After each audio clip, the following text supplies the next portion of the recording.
Thank you all for coming tonight. This is really an amazing group of people.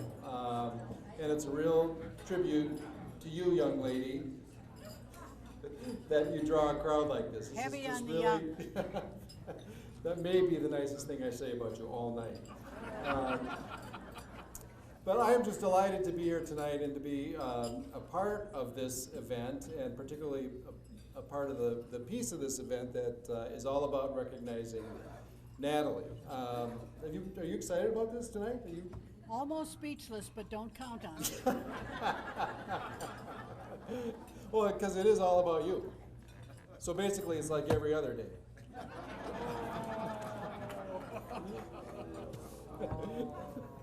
Oh, come on. It gets a lot worse than that. Rebecca, do we have a door prize or something we need to get out of the way? We do? We got a drawing. Okay. All right, well, she's running that up here. Just looking around this room, you all know Natalie very well, and I think we can all agree that she is just certainly deserving of being our distinguished lady of the evening tonight. Is that maybe a poor choice of words? Have truly taken her all around the globe, and usually in pursuit of opportunities to help those less fortunate. But she's also remained deeply rooted in this community, and I don't know, in my mind, I feel like you're kind of an Anoka County historical fixture.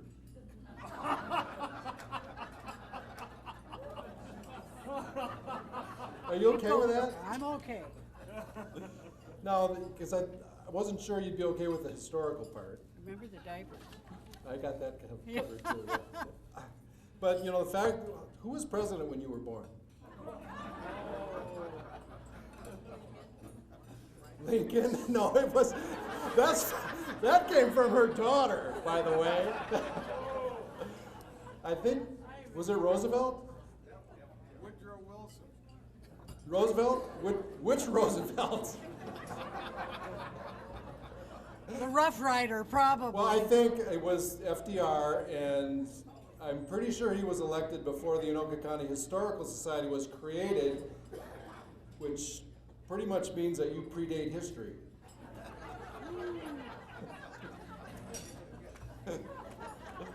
I also thought you might have a little trouble with fixture, being called a fixture.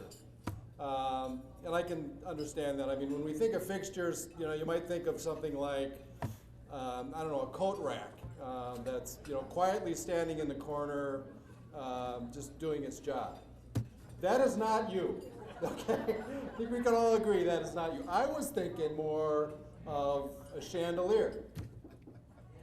Yeah? That works, doesn't it? A chandelier, all sparkle and glamour, brilliantly casting its radiance over everyone within its glow. I was thinking of a pedestal and being worshipped. I'm sure you were. I don't know, there may be other fixtures that you think of. If you think, just holler them out if you think of a good one. We'll just have kind of an audience participation thing. Tell my daughter to shut up. Lincoln came from this table. I have had the opportunity to work with Natalie over the years in several different capacities. We worked together in the Carlson administration. We worked together in the Palenti administration. We work together now at Achieve Services. But I've known her much longer. And in fact, on more than one occasion, you have publicly thought that it was appropriate to announce that you actually used to change my diapers. That's right. Put you in your place, didn't it? Yeah. I just want to say right now publicly that I will not be changing yours.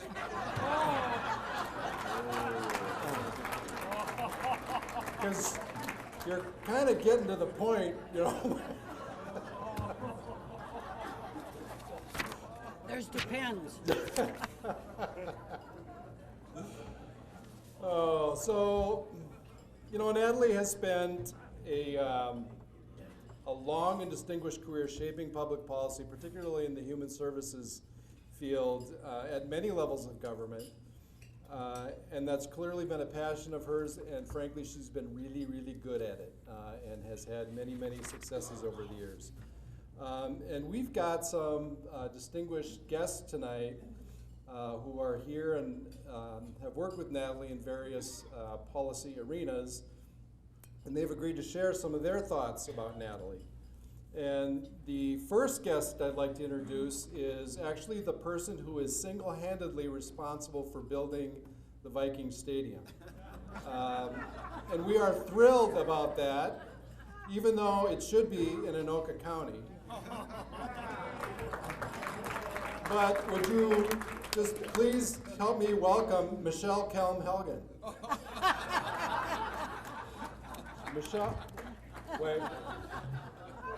Oh, wait a minute. I'm sorry. Walter's boy. Michelle's not here. Actually, we have the other person who is single-handedly responsible for building the new Viking Stadium. Ted you know, your relationship with Michelle, that whole thing is so confusing to me. I'm sorry about that. Ted is here, Michelle's not. And Ted does indeed have a distinguished career as detailed in your programs. Much of his career has been in public service. He was the chair of the Metropolitan Council during the Ventura administration, and that's how we really got to know Natalie. Ted also served a couple of terms in the Senate, and I actually lived in Ted's district in the Senate, and he'd be out door knocking, and he'd come to my house, and Ted's a friend, so I'd invite him in for a beer. And my strategy as a Republican was to slow him down so he couldn't door knock my whole neighborhood. Ted's strategy was to drink all my beer. And I will just say that during that period of time, he kept getting reelected, and I kept having to buy beer. So clearly your strategy was much better. Ted, welcome. Thank you for being here.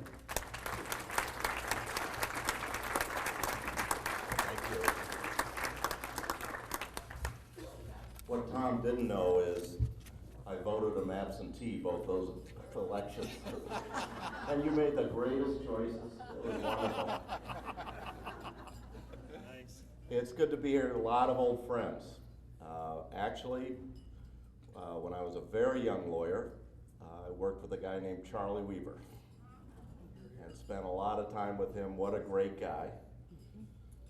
He really loved his son Charlie, but didn't think much of Tom. I tell him, you know, you gotta love all your children equally. I think that helps you. But at the time, we were lobbyists for the Anoka Hennepin School District. And I think I see somebody named Roger Giroux out there, but I think he might have dyed his hair white. What do you think? Yes. And he had a sidekick who didn't look like a rock star back then, but I think that's Denny Carlson there. Right? What a great career those guys had. And it's good to see you guys. Jean Merriam, who used to keep us up till 4 in the morning. Nothing ever happened in the Environment Committee till about 3:15. So you had to just wait them out and then have all your amendments ready. And now he harasses me about those goddamn birds. And we're gonna box them up and we're gonna send them to your house, Gene. Just to prove to you that we were lying to you all the way. Dan Earhart, my old buddy. It's great to see you. You look great. Steve Novak, we sat together for 483 hours as seatmates in the state senate. And I think you had a heart attack doing a stadium deal. I gotta tell you, Peter, stadium's a lot harder than light rail. You had both. I've had both, and I need a job at Walmart. But I mean, what can you say about Natalie? She just informed me that for 4 years she was my boss, and I really appreciate that. You're welcome. But if you think about her, she is the only person in Anoka County who has run for more offices than Rhonda Sivaraja. I don't think that's right, but it might That's be. a good line. But she really does share a lot of the traits of my father, myself. Peter, I put you in this group too. We're really bad at running for office, but we're really good at getting appointed to stuff. I mean, think about it. Perpich, Carlson, Ventura, Poleni, the only thing those four people have in common is they appointed her. It's true.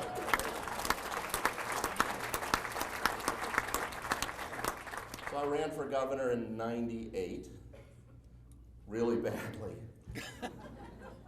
But I got to know Ventura, because we were kind of saying the same thing, conservative Democrat, I don't know what he was. Little different vernacular. And I remember running into him about 3 days before the election over the House office building. And we struck up we actually got along pretty well. He thought I was more substantive than Skip Humphrey. I don't know where he got that. But I can't believe I said that. So I run into him and I go, you know what? I think you're gonna win. He goes, no kidding, I think I might too, and I have no idea what I'm doing. And I said, well, he goes, will you work for me? I mean, we'll call you up if we win. I said, that'd be great. So the day after election, I get a call from Dean Barkley. He says, the governor-elect wants you in the administration. He says, so come over to the transition office, which at the time was the Mermaid Car Wash in Golden Valley. And Dean, which was close to St. Louis Park, where I lived back then. And he said, but you gotta get there by 7. I said, why 7? He goes, you gotta help me open it up. So we opened it up, and he said, the governor wants you to be head of the Met Council, because he really wants to get that Hiawatha thing done, because he figured it's the only thing that really could help where he grew up. He had no idea about transportation. But, so I said, well, yeah, I'd like to do that. And he said, one thing though you gotta know. I said, what's that? He goes, he's thinking of appointing Natalie Steffen as a council member. And I remember walking out of there and saying, you know what, he was right. He has no goddamn idea what he's doing.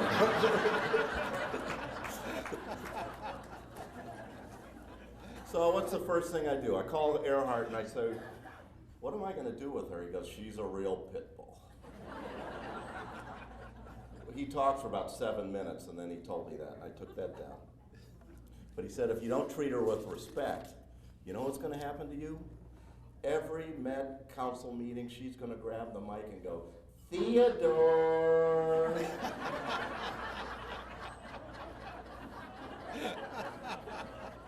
And I said, God, I can't have that. So the Met Council's a place, Peter knows this, that unless you have the trust of the cities, mostly the cities, more the counties these days than it used to be, you can't get anything done. You need the governor too. But the folks in the cities need to know you understand where they're coming from. You need to know that you're flexible, and you need to know that you're willing to work with them. Otherwise, you got nothing, right? You got a bunch of bureaucrats that come out. I had 4 bureaucrats that used to go out and insult people. I remember the North Metro mayors, we had one. And I showed up and a bunch of the mayors were there and they said, you know, the last time you sent one of your people out here and we got into a big fight and they said, why do you want that policy? She goes, because we just don't trust you. I had 4 of them with desks with no phones. We didn't, our community service reps, we didn't send them out.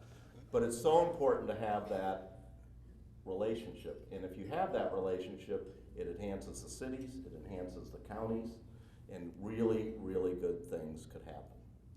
And Natalie was my go-to council member in Anoka County. Never partisan.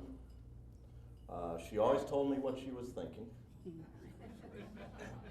And I always told her what I was thinking. And I think we built a really good relationship up here, and we got a lot of really good things to get done. And That's what politics should be about. Not partisan. Figure out what needs to be done. Figure out what you need to do to get done. And we did that. And that doesn't happen that much anymore. Oh, Abler told me to insult him so he might get endorsed. You right wing, Tea Party. God.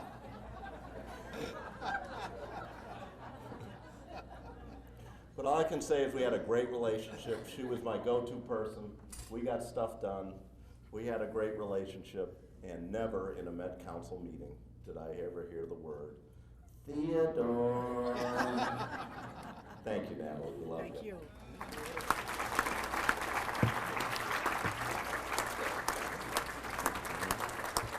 Thank you very kindly, sir. Yeah, I'd forgotten that you ran for governor. Apparently, a lot of people never knew.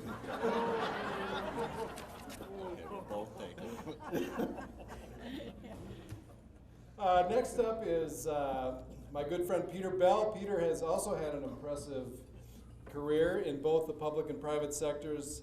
He served as the Met Council chair for the 8 years of the Plenty administration, and during that time, Natalie represented this area as a council member, and I was the regional administrator, so the three of us spent a lot of time together and worked pretty closely together for those 8 years, and I think at least two of us enjoyed it.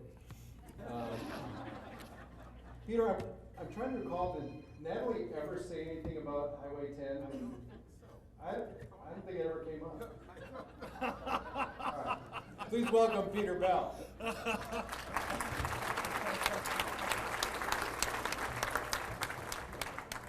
Thank you, Tom. It's really a great pleasure for me to be with you here tonight and to share this event with really who has become a very good and dear friend, Natalie. I got to know her, as Tom indicated, from the serving 8 years with her on the Met Council.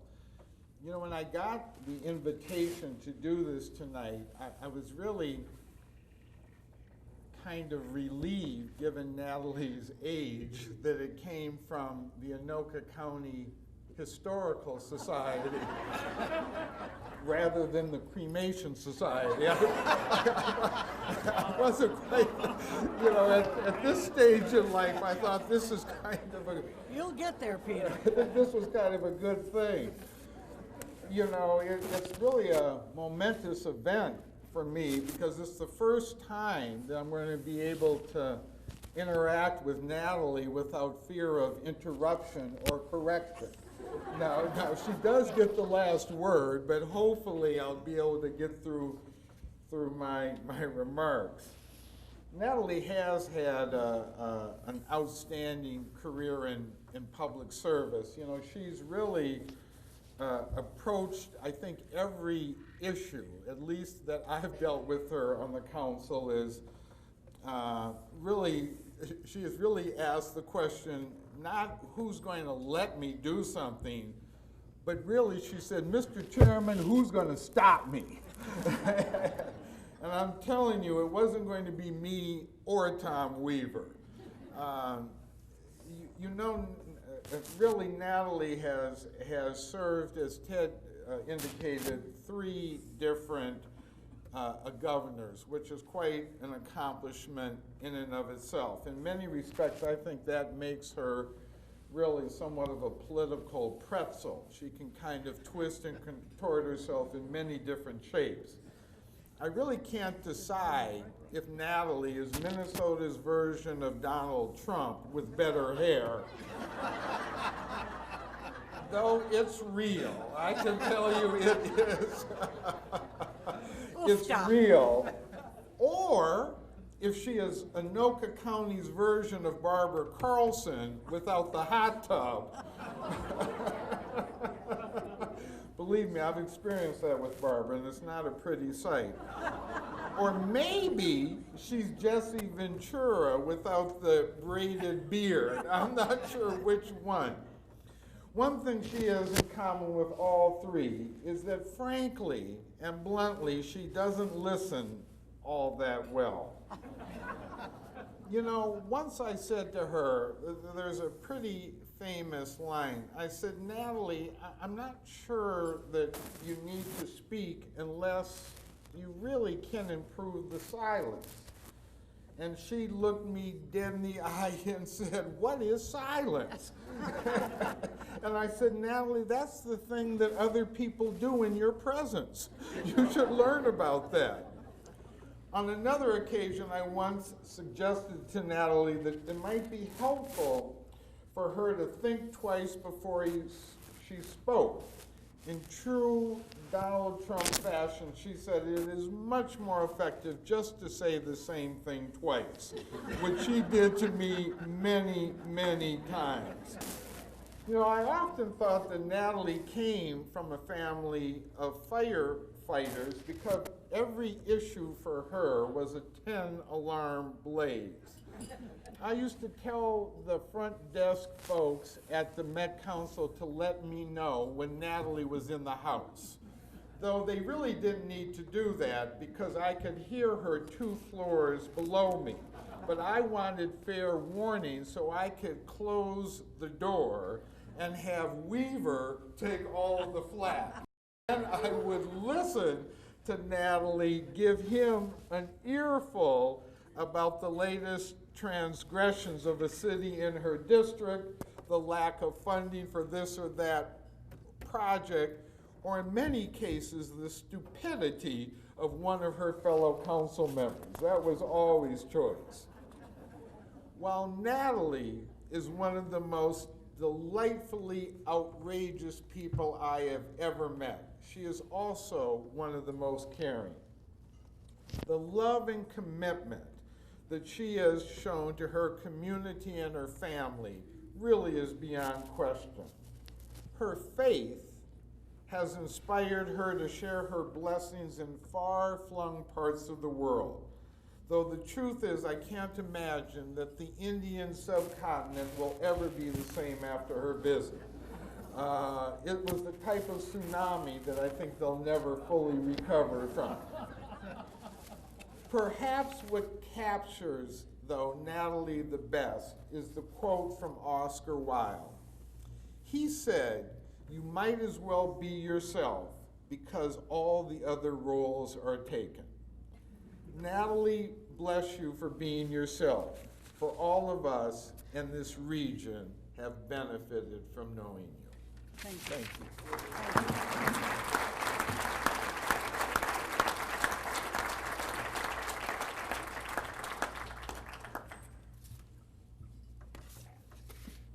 I can kind of see the Trump thing. Although I'm not sure about the hair. You're digging a hole. I think, Peter, you must have been on Highway 10 coming up here. How was it? It's a little rough. No rough? Yeah. See, you should have done something about that. When you had the chance. All right, our next speaker also ran for governor, but he actually won. Governor Arne Carlson served as Minnesota's governor for 2 terms, as you all know, and is credited for leading us out of a state budget crisis in the early 90s. During that period, Natalie served as his Commissioner of Human Services, and in that role, she pretty much consumed most of the state budget, pretty much sucking the state coffers dry. So Arne and Natalie spent some fun times together. Unfortunately, Governor Carlson just had knee surgery. He's not able to be here, but Rebecca did have the opportunity to sit down with him and tape an interview, so we're going to see that now. Rebecca? Management system whereby the governor's office met probably at least once a week with commissioners, but we broke them down into clusters. So Natalie was part of a cluster. I would sometimes attend those meetings, sometimes not, but my recollection of Natalie was always that she was upbeat, cheerful, goal-oriented, she liked accomplishments, she enjoyed working for people, and she liked the challenge of new ideas. She was frankly, she's just a very, very good public servant. I did not know Natalie when I appointed her. She came about because we had a very quick election. I think our campaign lasted for just a matter of days. So we set up a team of people that were good in the area of personnel to put together a management team on the commissioner level for us. And Natalie had a very strong background, both in terms of being a business manager for Anoka County. She was a county commissioner, and everything we knew about her was one of being able to work well with people, able to achieve defined goals and objectives, and a creative mind, and that fit very well. Natalie personally was a delight. That's the one thing I remember, was her personality was extremely pleasing. Early on, we wanted to take a program called INFIT, Family Investment Program, and make that the centerpiece of our whole approach to welfare, which was to understand that people do not instinctively want to be dependent on government for their well-being. But what prevented so many people from leaving the welfare system was the fact that they would lose their health care. So curiously enough, there was an incentive for people to stay on welfare. We basically said, I'll tell you what we'll do. We'll allow you to keep your health care and help you get out. And Natalie was part of that early planning process. She served on the Action for Children committee, which was headed up by my wife and by a businessman named Ron James. And they came up with a whole series of new incentives for a whole variety of areas. Education and human services was another. And Natalie picked up very quickly on that. So she was the one who started the early design of what became known later as the Family Investment Program, and it was remarkably successful and drew a great deal of national interest and national recognition. When it finally went into bloom, 11,000 people were off of welfare, and I think our savings was about $200 million. So it was a significant achievement. We put more women on the Supreme Court. In fact, we had a majority of women on the Supreme Court under our appointments. And an endless array of women playing key roles, and I'm just trying to think. So I don't think that, I don't think there was any kind of a glass ceiling. I know that our administration got an award from the, what's the name of the big women's group? The National Association of Women, for the number of women that served in leadership positions in our administration. So I think we were over the line of whether you had to, purposely seek gender equity. I think we just recognized that excellence crosses all lines, and she was one of those very excellent public servants. How did the experience with you translate into her future political career? I haven't got a clue. I think you'd have to ask her. That's another interview. What are your feelings towards public service? I think public service today is in crisis, and I think it's in crisis for a good number of reasons. I think you're hard put to listen to the political system not bash government and what they call bureaucrats literally on a daily basis. Now, I've had the pleasure of working in business for a large part of my life, and I've never heard a single chief executive officer or president of a company walk to work and curse his employees. Yet somehow we seem to think that's okay in the political system.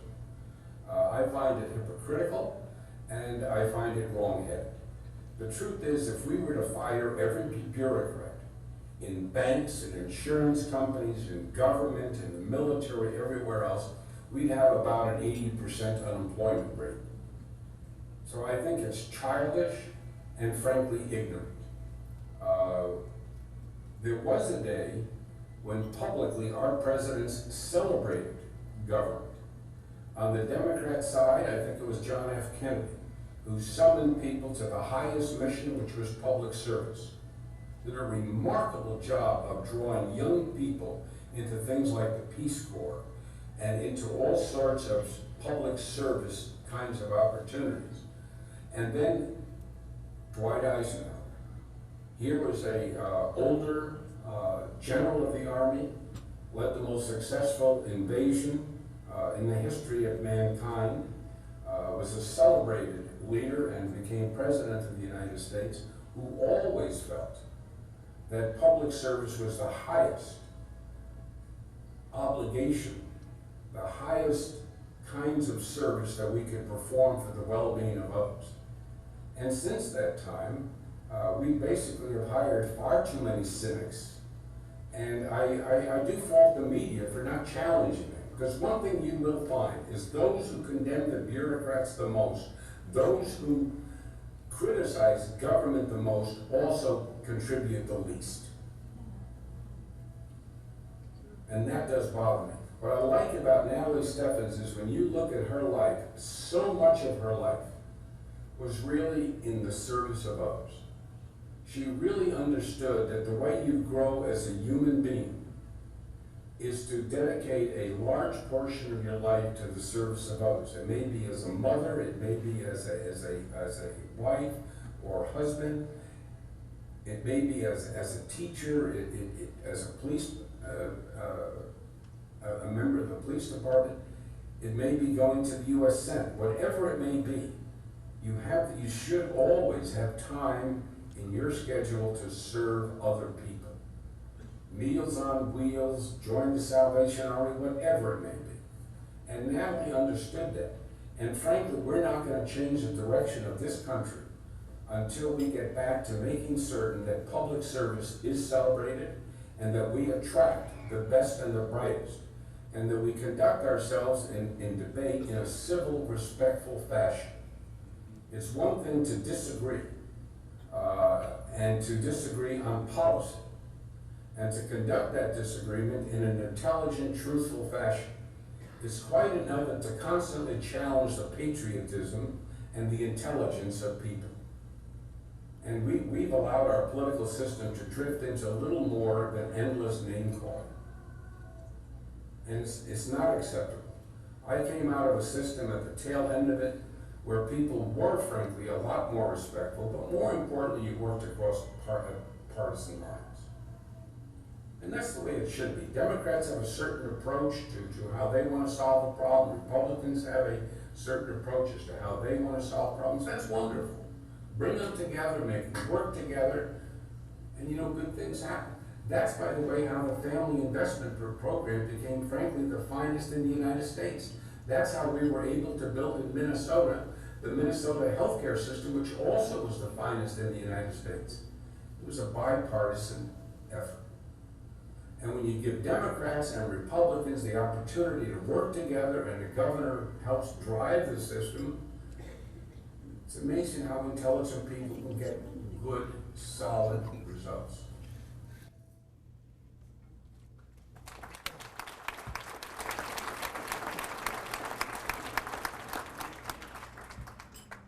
Well, what'd you think of that? I like Arnie. Well, he had some really nice things to say about you, I think. I kind of tuned out after he said you were part of a cluster. Sounds like a bar. That was very nice. Yeah. We've got another governor who thinks highly of you as well, Governor Dayton. We have a proclamation here from, can you read this? Because that's really small type. From Governor Dayton's office, and I'm going to read this as best I can. Whereas Natalie Steffen worked for the Anoka County Department of Health and Social Services from 1969 to 1983 in her last position as business manager. And whereas Steffen became an Anoka County Commissioner in 1981, and whereas Steffen was a member of Ramsey City Council from 1997 to 1999, and whereas Governor Jesse Ventura and Tim Pawlenty appointed Steffen to serve terms on the Metropolitan Council, and Governor Arnie Carlson appointed her as Department of Human Services Commissioner, and Governor Perpich appointed her to serve on the first Minnesota Board of Soil and Water Conservation. Resources. Every governor loves you. Whereas Steffen was a member of the Metropolitan Council's Transportation and Community Development Committees, chaired the Natural Resources Inventory Task Force, and was the liaison to Highway 10 and Highway 65 Coalition. And whereas Steffen has volunteered for many civic organizations, including the Capital Campaign Committee, Anoka County Historical Society, past president, Achieve Services Board of Directors, past president, Anoka Ramsey Community College, Foundation Board, Lord of Life Lutheran Church missionary work in Mongolia, American Legion Ladies Auxiliary, and the League of Women Voters. And whereas Steffen has received a number of awards, including the Anoka American Legion Auxiliary Life Leadership Award, and whereas Steffen was a member of the North Star Corridor Development Authority, and this is all on one page. This is really amazing. Whereas Steffen has supported and advised many young individuals wishing to enter the U.S. military and the Naval and Air Force academies. Now, therefore, I, Mark Dayton, Governor of Minnesota, do hereby proclaim Thursday, September 17, 2015, as Natalie Haas Steffen Day.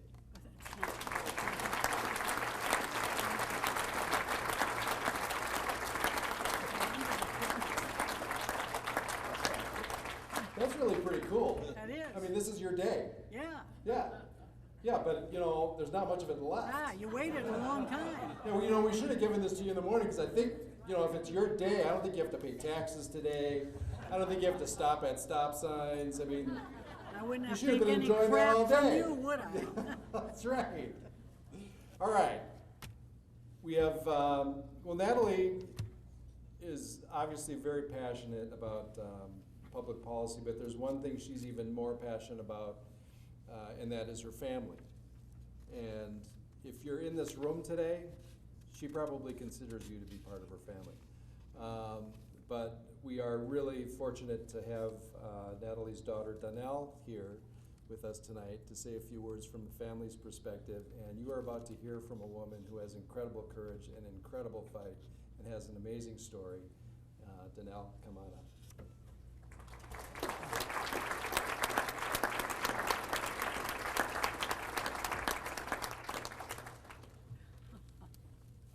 Boy, I don't know if I can follow that. I'm not sure if I should give you the flowers now or wait until after I'm done as kind of an apology, or I'm not sure. So maybe I'll just set them here for a minute. Since I'm not active in politics, I think they have me coming up here to tell you a little bit about Natalie's home and family life.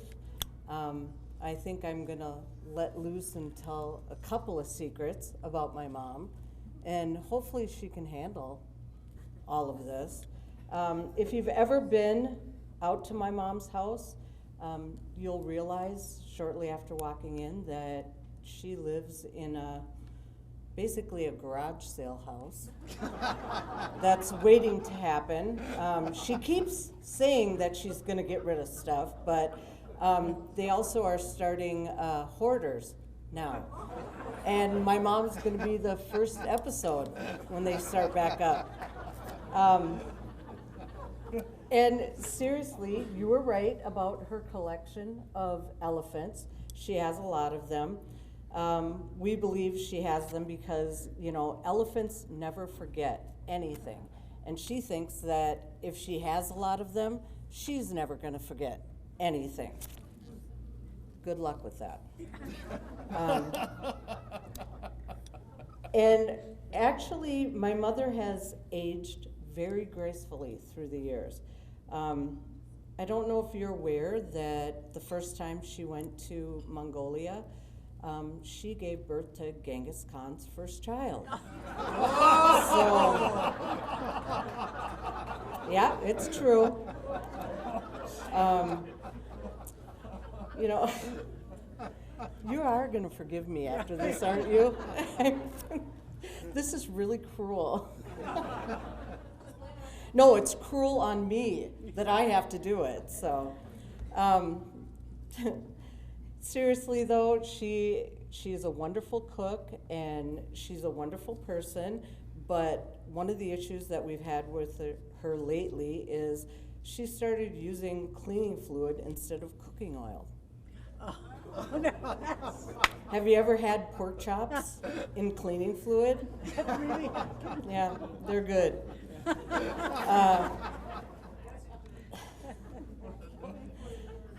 And the nice part about my mom is she's never offended by people making jokes or anything, especially jokes about dumb blondes. Because my mom, one, knows that she's not dumb, but she also knows that she's not a blonde. So, we are gonna be good after Yeah, this. we're gonna be fun. We're good, okay. Cause now it gets real good. okay. Now, as most of you know, if you know anything about my mom, she's a bit of a wine connoisseur. We in the family call that a drunk. And just so you know, my mom could drink any one of you under the table tonight.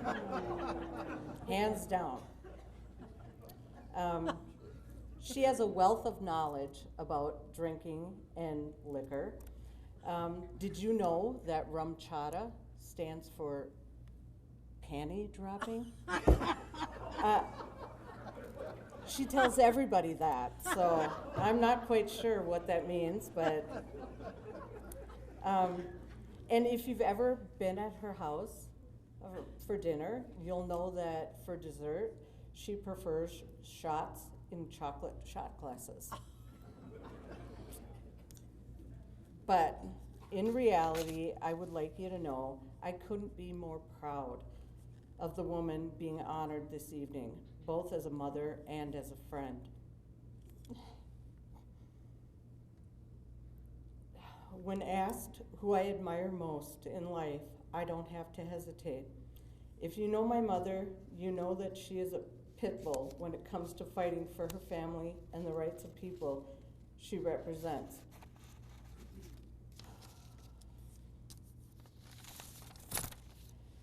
She's honest and will not hesitate to tell you her opinion. She is strong in faith, and her ability to persevere in the face of adversity is incredible. She approaches life with grace and finesse. I envy that in her. I couldn't have asked for a better role model in life.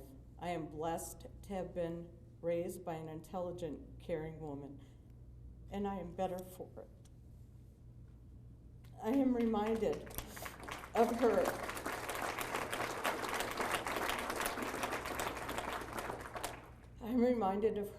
every time I hear the quote, "Don't try to be like the others.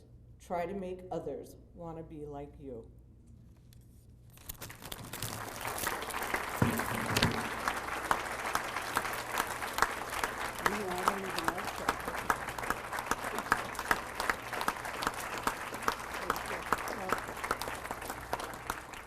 Thanks, Danelle. Wow. You okay? My turn. Not yet. As I stated earlier, I've had the privilege to work with Natalie in several capacities over the years, and not only have I thoroughly enjoyed the experience, I've learned a lot about how to serve in public service and how to live.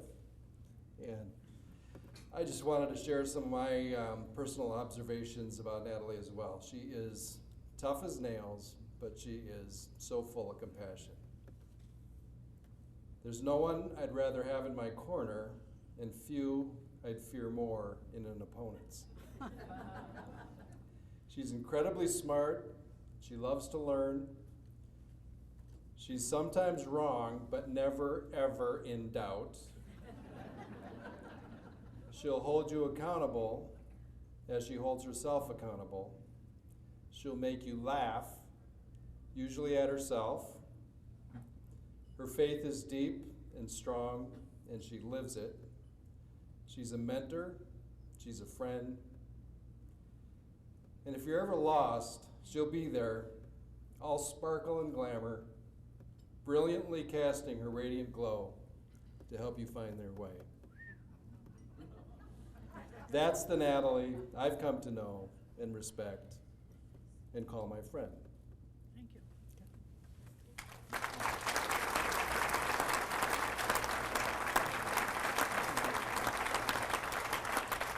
At this point, I'd like to invite Bill Earhart up to present Natalie with an award before, because we're almost out of time, I think, Natalie, so we might have to cut out your... I'm getting it.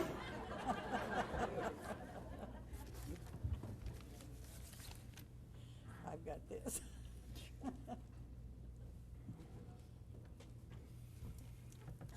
Natalie, I'm so appreciative of having an opportunity and of giving you an award. But the award that was to be given by myself is already given by Tom, and that was from the governor. They wanted a Democrat to give that, and it came from a Republican. But I have 3 questions. A lot of people were asking me all night how this event got started, why we selected you, and why we are auctioning off a dinner. So I'm going to answer them. The first one is why we had this is because during the annual meeting, Vicki brought up a program that we were watching, and that was on Rosalie Wall. Do you know who Rosalie Wall was? First Supreme Court Justice in the state of Minnesota. And all the hard things that she went through. She lived in Anoka County for a period of time. You may not know that, Natalie, did you? I know about Rosie. She know that, so that's good. Give her 1+.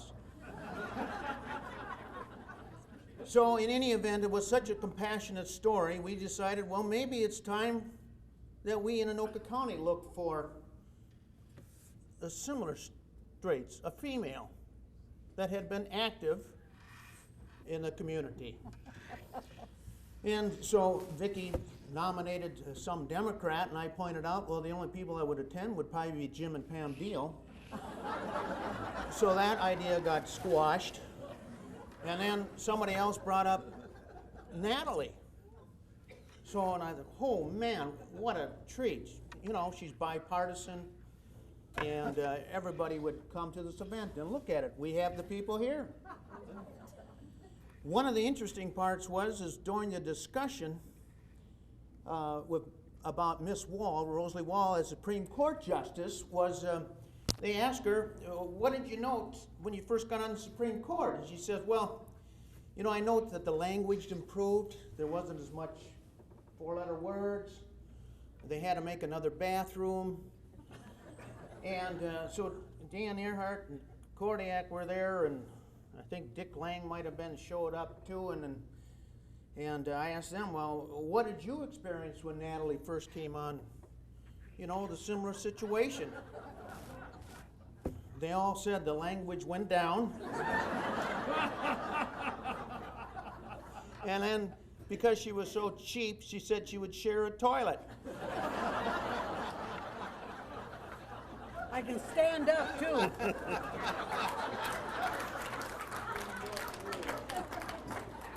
So, the last question I was asked repeatedly tonight is why are we auctioning off a dinner, Natalie's dinner? And it's because Tony Elfelt didn't like her idea, and that was she had gotten a free lion hunt from her dentist to auction off. So I said, that ain't going to work, Natalie. So then we've got her dinner. But with that, she is one of the most loyal, hardworking, knowledgeable, mentor, mother, grandmother, do I call great-grandmother? Yeah. Husband.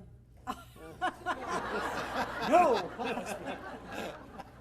What? No, I'm just kidding.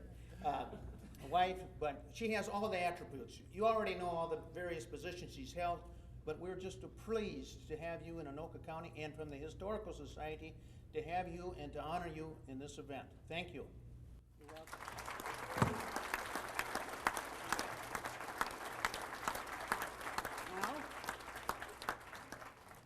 Now, this is the Earhart I like best. Really. I'm always glad when I get the microphone. You know, on the way over here tonight, I passed the ice arena, and I saw the sign that said, "Man sail 3 miles." And so I had time. I drove up 3 miles. I found an old guy that is at least as old as I am selling power tools and lawnmowers. I said, "Is this best you got?" And he said, "That's it." I said, "Use false advertising." I got in the car and drove over here.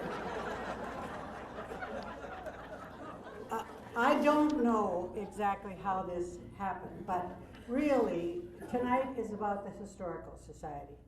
Because if you don't know where you've been, you can't possibly know where you're going. And when I got the call, it happened to come from Bart Ward. And Bart Ward's probably the only person in this room who can talk as fast and longer than I can. I don't think there's anybody else that can do that. But Bart called me and he told me what the Historical Society wanted to do. And I said, "Okay, it sounds fine. What do I have to do?" And Bart said, "Well, if you do it right, you'll have your funeral taken care of." Okay, you look around. My funeral is taken care of. The kids won't have to do anything. It's all done on this paper. Now, I've got my pastor sitting here, so I'm going to take care of the rest of the service, and then we can get on with this thing tonight. But here's the scripture reading, okay? Pay attention.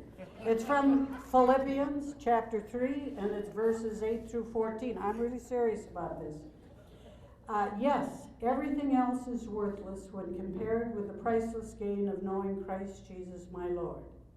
I have discarded everything else, counting it all as garbage, so that I may have Christ and become one with him. I no longer count on my own goodness or my ability to obey God's law, but I trust Christ to save me. For God's way of making us right with himself depends on faith. As a result, I can really know Christ and experience the mighty power that raised him from the dead. I can learn what it means to suffer with him, sharing in his death, so that somehow I can experience the resurrection from the dead. I don't mean to say that I have already achieved these things or that I have already reached perfection, but I keep working toward that day when I will finally be all that Christ Jesus saved me for and wants me to be. No, dear brothers and sisters, I'm still not all I should be, but I am focusing all my energies on one thing, forgetting the past and looking forward to what lies ahead. I strain to reach the end of the race and receive the prize for which God, through Jesus Christ, is calling us up to heaven. That's all you have to do, Pastor, right? That's excellent, yes. Thank you. Now I'm going to be what I really am.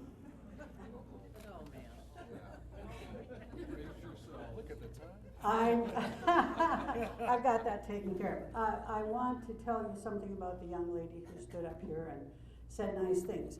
The bad things she said were not written by her.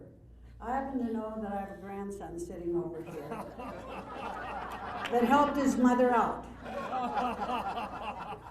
James, I want you to understand that when I talk about will, I'm not talking about your friend Will. I'm talking about a piece of paper. You don't need it. You're not in it. But what you need to know is that the young lady who spoke here tonight had 3 strokes and 2 brain surgeries, and is back to work, and as you could see, she's walking and talking this evening. So we have a great deal to be grateful for.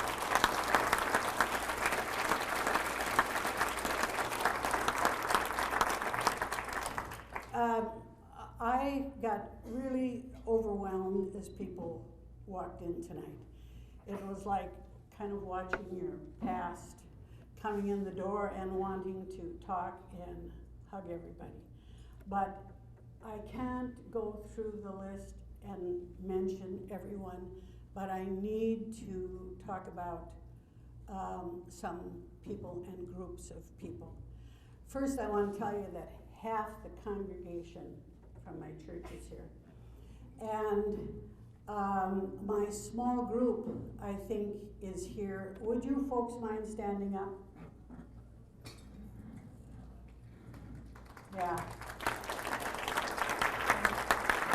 Let me tell you what's great about these people. I think I've been at Lord of Life for about 43 years. But those particular people, yes, we get together, yes, we fraternize and socialize, but we spend some time and study. But those people have prayed me through family things like cancer, strokes, heart problems, death of 2 husbands, suicide of a son. They have been there, and that's really what friends are. And I just want to be sure you know those wonderful people are here. Then I've got a pastor who, I forget how long he was my pastor. I thought he was never going to go away.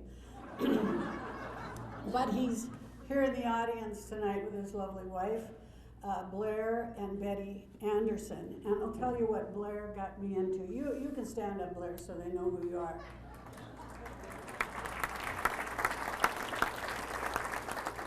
Some years back, I went to Blair, and I think it was shortly or a while after Katrina. And I went to him and I said, you know, Blair, I should be doing something more. And what do you think that I could do? I'm cooking at the church, I'm doing this, I'm doing that, but isn't there something more I can do? Well, he said, I'm going to go to India on a mission trip. And I said, yeah, I've been to India. And he said, well, why don't you talk to Tom Jurgens? Maybe you ought to go to Mongolia. And I went, Mongolia? Are you kidding? Well, I ended up going to Mongolia. Biggest, greatest blessing I've ever had. And the reason I know Philippians quite well is when I'm there, nobody can really talk a lot to me because they don't speak English. And we have to do pidgin English and work for translators, so every time I go, I read all of Paul's letters, and he and I have some wonderful arguments about what he got put in that good book that we read and try to live by.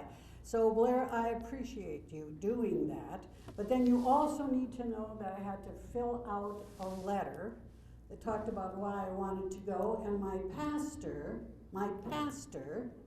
had to write the first page. Do you know what he wrote?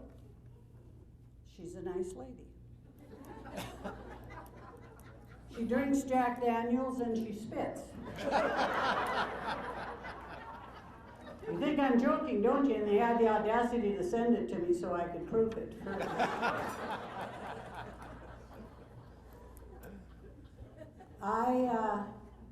I can remember having Walter Mondale come up to me and say, what have you got on the kid? He never gives anybody that much money.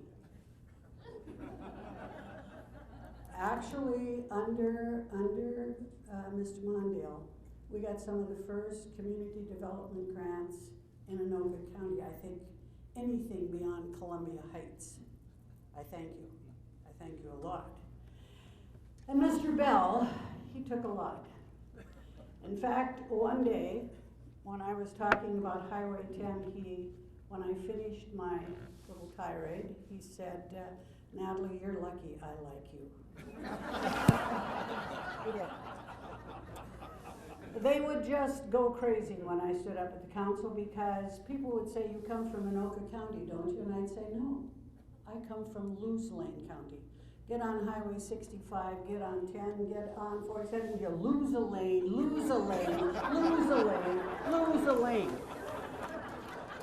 My greatest failure is Highway 10. The only thing that has me smiling today is the fact that this guy has to get up every day and go to work on Highway 10. I love it. I love it.